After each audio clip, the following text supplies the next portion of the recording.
De volta com o programa Ponto de Vista. O entrevistado de hoje é o Dr. Paulo Ferraz. Ele é um dos grandes advogados que nós temos aqui na nossa cidade. E, Dr. Paulo, ano passado discutiram muito a situação da inviolabilidade dos escritórios jurídicos. Alguns magistrados estavam determinando penhoras dentro de escritórios sem verificar a situação da lei da inviolabilidade dos escritórios. O que o senhor acha dessa lei? Olha, essa lei, ela garante ao advogado o que garante a Constituição, o artigo 133. Porque, veja bem, o advogado, ele tem dentro do seu escritório segredos do seu cliente. São segredos. Eu já defendi magistrados dos nossos tribunais aqui, já defendi. Então, eu tenho segredos de magistrados comigo. Já defendi magistrado em Belém do Pará. Eu tenho segredo de magistrado. Então, amanhã, qualquer problema, o juiz determina que o meu escritório seja invadido pela Polícia Federal, levado meus computadores para fazer trabalho, e lá vou encontrar segredos que não poderiam vir, porque são defesas que eu fiz, que nós arquivamos processos, extinguimos processos de magistrados, de advogados, defendi uma grande quantidade de advogados, não só aqui não, defendi advogados de São Paulo, defendi advogado em Rondônia, defendi advogado de Belém. Então, veja bem, isso são segredos, segredo de justiça, segredo nosso. Eu concordo que a lei ela realmente pode até ser pouco melhorada, precisa ser um pouco melhorada, mas ela não poderia acontecer o que vem acontecendo. Apareceu algum problema, o juiz determinava, seja federal, seja no âmbito federal ou no âmbito do Estado, ele determinava que a primeira coisa invadisse o escritório do advogado, trouxesse os computadores. Nós tivemos um caso na Justiça do Trabalho que foi até um absurdo. A juíza determinou que o advogado ficasse em sala, enquanto ela mandava os oficiais de justiça com a polícia invadir o escritório dele para trazer os computadores numa reclamação trabalhista. Aquilo foi um absurdo. Aquilo foi o maior absurdo que eu já vi na minha vida. Eu já vi até boi voar, mas aquilo eu nunca vi. Aquilo foi um absurdo. Na lei, na lei complementar do 35, que cria a magistratura no Brasil, ela seria enquadrada e poderia até ser punida com a própria demissão, que ela pode ser demitida, no caso desse, dos quadros dos magistrados, né? Então, a gente tem, por exemplo, que se precaver, porque essa lei, ela ficou vulnerável a algumas decisões de alguns magistrados, entendeu? Tem alguns magistrados que querem ser mais forte do que a lei. Eles acham que pode pisar na lei, em vez de que eles são determinados a cumprir a lei. O que diz a lei é aquilo, ele não pode sair fora daquilo. Mas eles querem pisar na lei e dizer assim, eu sou magistrado, eu mando, eu posso fazer. E não é nada disso, nós sabemos perfeitamente que não é isso, né?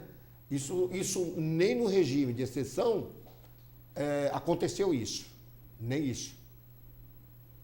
Falando um pouquinho de exame de ordem, esse ano que passou também tivemos a situação do exame de ordem.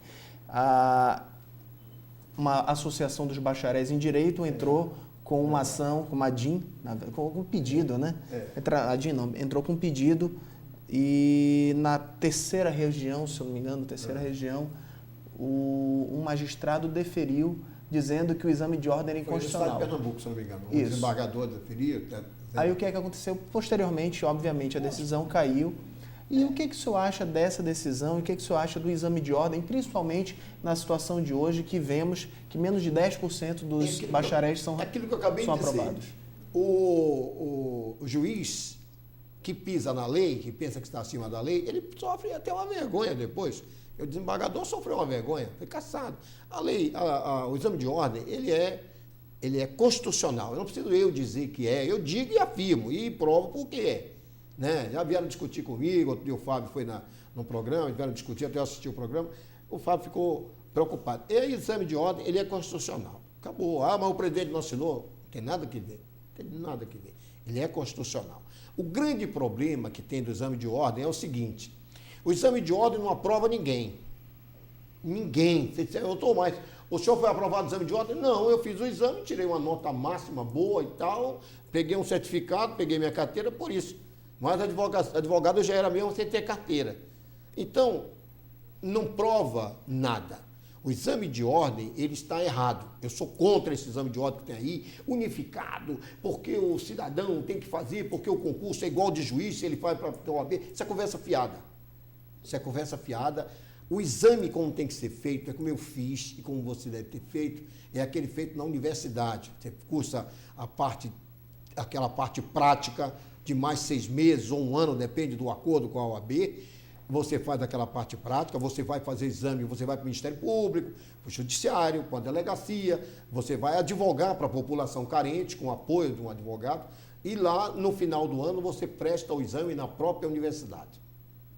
Você está apto a prestar. Com uma banca examinadora, com a Ordem dos Advogados, presidida pela Ordem dos Advogados do Brasil, com professores da universidade que você cursou, da faculdade, e com os examinadores da OAB.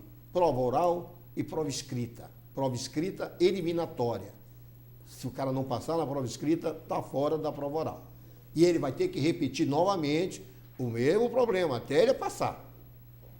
O custo disso, mas a OAB, quando a matrícula do exame de ordem, ela ganha. Ela vai ganhar também, porque faz um acordo com a universidade e vai haver repasse de dinheiro para a OAB. Então, a OAB não perde nada. Quem ganha é a sociedade. Quem ganha somos nós, que vamos pegar bons advogados.